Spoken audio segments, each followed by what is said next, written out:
नमस्कार दोस्तों, दृष्टि आईएएस के इन न्यूज़ प्रोग्राम में आपका स्वागत है। आज हम लोग भारत के दक्षिण चीन सागर में उपस्थिति दर्ज कराने को लेकर चर्चा करेंगे। चूँकि यह विषय अंतर्राष्ट्रीय संबंध से जुड़ा हुआ है, तो जीएस के पेपर में पेपर 2 के हिसाब से यह बहुत ही महत्वपूर्ण हो जाएगा और साथ ही आईएएस में निबंध के पेपर के हिसाब से जो अंतर्राष्ट्रीय विषयों से संबंधित निबंध पूछे जाते हैं, उस लिहाज से भी आज का जो डिस्कशन है ये महत्वपूर्ण होगा। लेकिन इस डिस्कशन के क्या कुछ डायमेंशंस हैं, इन डायमेंशंस पर बात करते हुए हम एक एक करके आगे बढ़ेंगे। आइए डायमेंशंस की बात करें तो पहला है कि ये खबर है क्या, भारत दक्षिण चीन सागर में किस लिहाज से अपनी उपस्थिति दर्ज कराएगा और उसका क्या कुछ इम्पैक्ट पड़ेगा, तो उसके बारे में हम जानेंगे। दक्षिण चीन सागर और इसके महत्व के बारे में जानेंगे। इसके बाद हम बात करेंगे भारत के इस कदम के क्या कुछ मायने निकलकर सामने आ सकते हैं और इसके बाद हम इस संबंध में जो प्रभाव पड़ सकता है वो उस प्रभाव की बात करेंगे और इस पूरे डिस्कशन पर जो सवाल बनाया जा सकता है उस सवाल को सबसे अंत में रखा जाएगा। तो सबसे पहले देखते हैं कि खबर है क्या। यहाँ पर आप स्क्रीनशॉट देख रहे हैं, यहाँ पर लिखा हुआ है Indian missile destroyer heads to South China Sea amid unprecedented tensions. कहने का मतलब ये हुआ कि भारत जो है दक्षिण चीन सागर में कुछ जहाज, जो नौसैनिक जहाज हैं, वो डिप्लॉय करने वाला है, वहाँ पर तैनात करने वाला है अगले 2 महीनों के लिए। दक्षिण चीन सागर के लोकेशन के बारे में मैं आपको हल्का सा बता दूं, आगे हम उस पर बात करेंगे ही। तो ये दक्षिण चीन सागर पश्चिमी प्रशांत का हिस्सा है, पश्चिमी प्रशांत महासागर जिसे कहा जाता है उसका हिस्सा है दक्षिण चीन सागर। तो वहाँ पर भारत जो है कुछ नौसैनिक जहाज तैनात करने वाला है। कितने नौसैनिक जहाज? तो 4 जहाज तैनात करेगा। और ये जो 4 जहाज तैनात करने की योजना है भारत की, 4 जहाज जो तैनात करने वाला है उसका मकसद क्या है? मकसद ये है कि भारत जो है कुछ देशों के साथ, कुछ जो दक्षिण पूर्वी एशिया के देश हैं उनके साथ नौसैनिक अभ्यास करना चाहता है और उस लिहाज से ये जहाज वहाँ पर डिप्लॉय किए जाएंगे। साथ ही भारत जो है अमेरिका,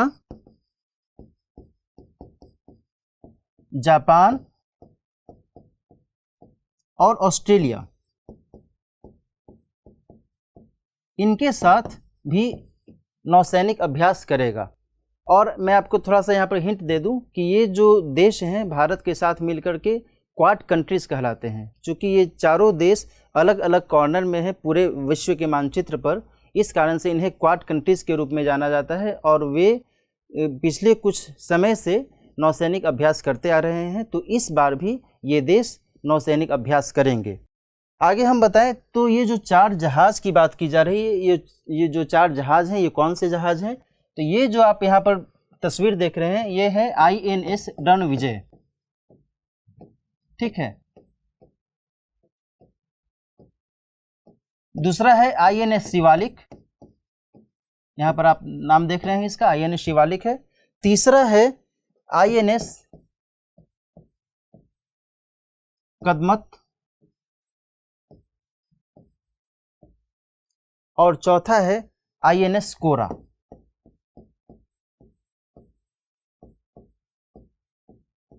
ठीक है, ये 4 जहाज जो हैं वहाँ पर डिप्लॉय करने की योजना है।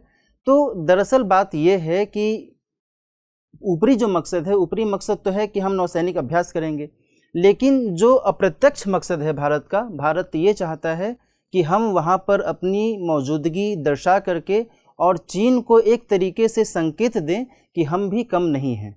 चूँकि आपको शायद पता ही हो कि पिछले कुछ समय से, लगभग 15-16 महीने से भारत और चीन के बीच एक रस्साकशी वाली स्थिति चलती आ रही है।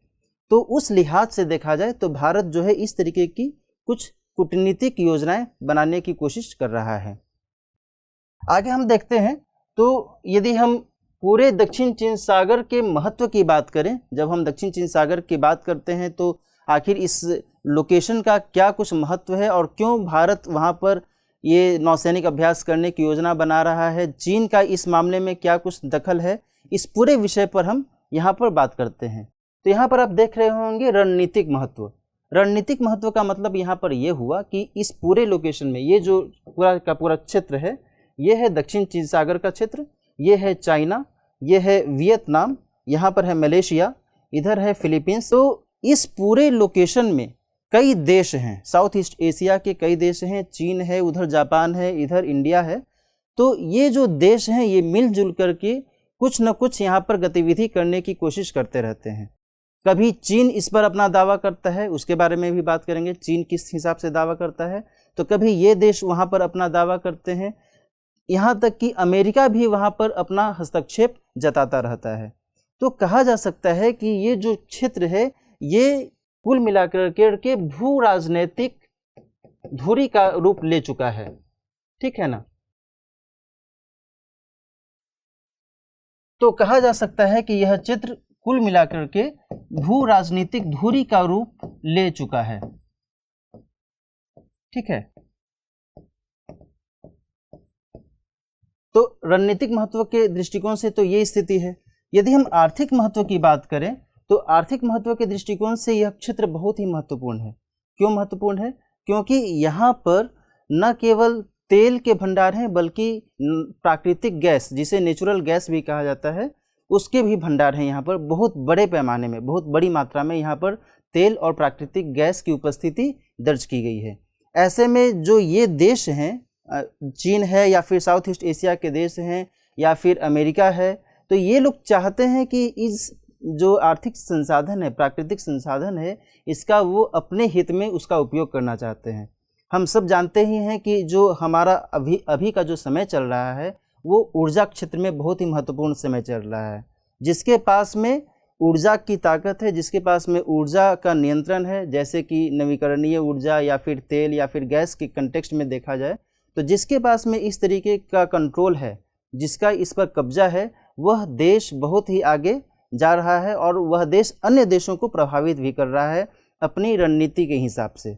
तो कुल मिलाकर यहाँ पर देखा जाए तो ये जो आर्थिक स्थिति है इस क्षेत्र की, ये पूरे जो वैश्विक स्थितियाँ हैं उसको ये प्रभावित कर रही है। ये आर्थिक जो संसाधन है ये प्रभावित कर रहा है। अब यहाँ पर ये देखना होगा कि ये जो आप कुछ डैश लाइन टाइप से देख रहे हैं ये क्या है। अच्छा, यहाँ पर मैं आपको और थोड़ा बता दूं कि ये जो क्षेत्र है इसके अलावा, आर्थिक संसाधन के अलावा, यहाँ पर व्यापारिक मार्ग भी ये खोलता है। यहाँ से पूरे विश्व भर में लगभग हर साल कहा जाए तो 20 से 30% जो है समुद्री व्यापार इस ओर से होता हुआ दिखता है। तो इस लिहाज से भी यह क्षेत्र कई सारे देशों के लिए महत्वपूर्ण बन जाता है। साथ ही भारत भी इस क्षेत्र के साथ व्यापारिक जो कार्य है वो करता है। तो ऐसे में भारत के लिए भी यह क्षेत्र बहुत ही महत्वपूर्ण है। और मैं आपको और बता दूं कि साउथ ईस्ट एशिया के जो देश हैं उनके साथ भारत का हमेशा से अच्छा संबंध रहा है। ऐसे में भी यह जो क्षेत्र है भारत के लिहाज से यदि कहा जाए तो महत्वपूर्ण साबित हो सकता है, ठीक है ना। और यदि हम यहाँ पर जो मैं अभी 9 डैशेस की बात कर रहा था, ये कहा जाता है 9 डैश लाइन, ठीक है। अब 9 डैश लाइन क्या है कि चाइना ने क्या किया है, चाइना ने अपना दावा इस पूरे क्षेत्र पर दर्शाया है। किस लिहाज से दर्शाया है ये दावा? तो उसने कहा है कि भाई इस जो क्षेत्र में हमारी उपस्थिति है ये बहुत ही पुरानी है, ऐतिहासिक उपस्थिति है। और उसने मानचित्र पर 9 डैशेस इस तरीके से मार्क किए हैं और उसके आधार पर कहा है कि ये जो लोकेशन है, जैसे जैसे ये मार्क किए हुए हैं उस पूरे लोकेशन में हमारा अपना प्रभुत्व है, आप लोग इसमें हस्तक्षेप मत कीजिए। हालांकि हमने इस पूरे टॉपिक पर 9 डैश लाइन और चीन के इस दावे पर विस्तार से पहले के एक न्यूज़ प्रोग्राम में चर्चा की है। उसका जो लिंक है आपको डिस्क्रिप्शन बॉक्स में मिल जाएगा और आप चाहें तो आई बटन पर क्लिक करके आप उसे देख भी सकते हैं। तो फिलहाल यदि हम ये कहें कि चीन का जो दावा है इस लिहाज से बहुत ही महत्वपूर्ण हो जाता है। लेकिन अब जबकि भारत इस क्षेत्र में एक नौसैन्य उपस्थिति दर्ज कराने की कोशिश कर रहा है 2 महीने के लिए, जो मैंने अभी बात भी कही, तो उस लिहाज से भारत और चीन के बीच जो है टकराव और बढ़ सकता है। और ऐसे में क्या होगा, ऐसे में क्या होगा कि भारत के लिए इस पूरे क्षेत्र में जो मायने हैं वो बहुत ही महत्वपूर्ण हो जाते हैं, क्योंकि भारत चाहता है कि वो यहाँ पर शांतिपूर्ण उपस्थिति में रहे, शांतिपूर्ण उपस्थिति दर्ज कराए। उसको भारत ये नहीं चाहता है कि वहाँ पर किसी भी तरीके की युद्ध वाली स्थितियाँ पनपे। भारत चाहता है कि हम वहाँ पर इस तरीके से पेश आएँ ताकि किसी भी प्रकार की युद्धक परिस्थितियों को नज़रअंदाज किया जाए और उसको तवज्जो न दी जाए। दूसरी बात यह है कि भारत इस क्षेत्र में मित्र देशों के साथ एकजुटता बनाए रखने की कोशिश कर रहा है।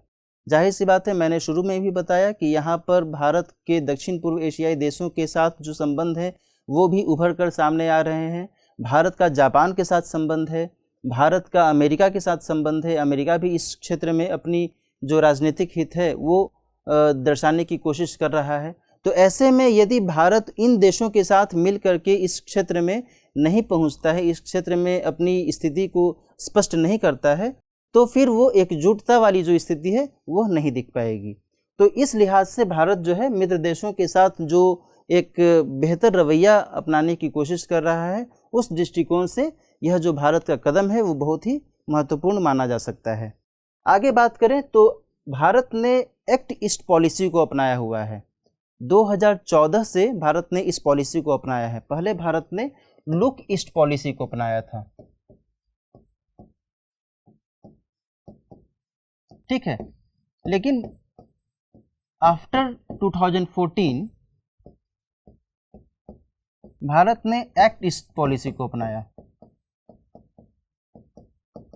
और बड़ी बात यह है कि भारत ने अभी जो ये कदम उठाया है कि हम नौसैनिक जहाज वहाँ पर भेजेंगे, तो भारत ने लगभग इसी पॉलिसी को आधार बनाते हुए ये कदम उठाया है। तो इस पॉलिसी का मकसद क्या है? इस पॉलिसी का मकसद ये है कि दक्षिण पूर्व एशियाई देशों के साथ सांस्कृतिक संबंध, आर्थिक संबंध और रणनीतिक संबंध को और मजबूत किया जाए। और आगे हम बात करें तो जो क्षेत्र में अपने प्रभाव का विस्तार करने की जो भारत की योजना है, भारत के इस कदम से वो स्पष्ट होती है। भारत जो है यहाँ पर चाहता है कि जिस हिसाब से चीन स्ट्रिंग ऑफ पर्ल्स के माध्यम से हिंद महासागर में अपनी स्थिति मजबूत करने की कोशिश कर रहा है, तो भारत जो है दक्षिण चीन सागर में भी अपनी उपस्थिति दर्ज करा करके चीन को एक तरह से हिदायत देना चाहता है कि आप मुझे कम न समझें। जाहिर सी बात है कि चीन ने स्ट्रिंग ऑफ पर्ल्स के माध्यम से श्रीलंका और पाकिस्तान जैसे देशों के साथ कुछ गठजोड़ किए हैं, और उसके माध्यम से यदि मैं यहाँ पर एक मैप के थ्रू बताऊं तो इस तरीके से ये जो है स्ट्रिंग ऑफ पर्ल्स वाली स्थिति बनती हुई दिख रही है।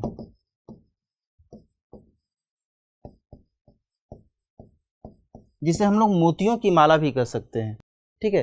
तो यहाँ पर श्रीलंका है, यहाँ पर मालदीव है, यहाँ पर पाकिस्तान है और यहाँ पर फिर अफ्रीका स्टार्ट हो जाता है। तो चीन जहाँ एक तरफ हिंद महासागर वाले क्षेत्र में अपनी उपस्थिति दर्ज कराने की कोशिश कर रहा है, तो भारत क्यों नहीं दक्षिण चीन सागर में अपनी उपस्थिति दर्शाए और चीन को एक संकेत दे कि हम भी कम नहीं हैं, है ना। तो इस लिहाज से कहा जा सकता है कि भारत का ये कदम आने वाले समय में बहुत ही महत्वपूर्ण साबित हो सकता है। लेकिन ऐसी स्थिति में जो रिजल्ट सामने निकल कर आ रहा है वो ये है कि भारत का चीन के साथ जो तनाव है, जो पहले से तनाव है, वो और उभर सकता है। और यहाँ पर केवल भारत का चीन के ही साथ नहीं बल्कि जो क्षेत्रीय तनाव है वह भी उभर सकता है क्या कि जो कई सारे देश हैं, दक्षिण पूर्व एशियाई देश या फिर चीन या फिर जापान, इनके आपस में भी कुछ न कुछ तनाव बनते रहते हैं।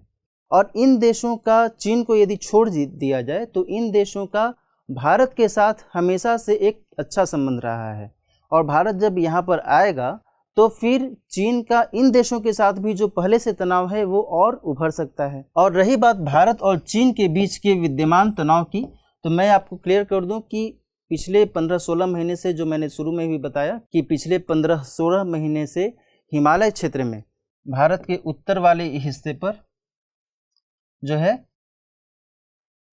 इस वाले क्षेत्र में ईस्ट लद्दाख में भारत का चीन के साथ एक तनाव उभर कर सामने आया था, जो अभी तक पूरी तरीके से ख़त्म नहीं हुआ है। हमेशा कुछ न कुछ जो है स्थितियां निकल कर सामने आती ही हैं।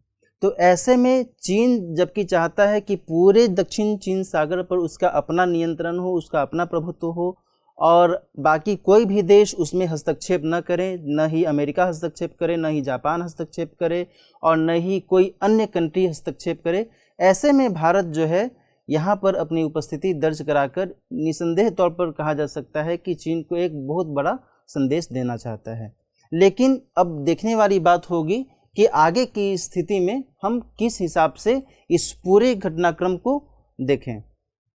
भारत ने इस तरीके का जो कदम उठाया है यह निसंदेह तौर पर बहुत ही अच्छा कदम माना जा सकता है। अब ये देखना होगा कि भारत के जो रणनीतिकार हैं, भारत सरकार जो है इस पर और क्या कुछ आगे कार्य करती है। ठीक है, तो आज के पूरी चर्चा में यहीं तक। आगे हम देख लेते हैं इस पूरी चर्चा के आधार पर क्या कुछ प्रश्न बनाया जा सकता है।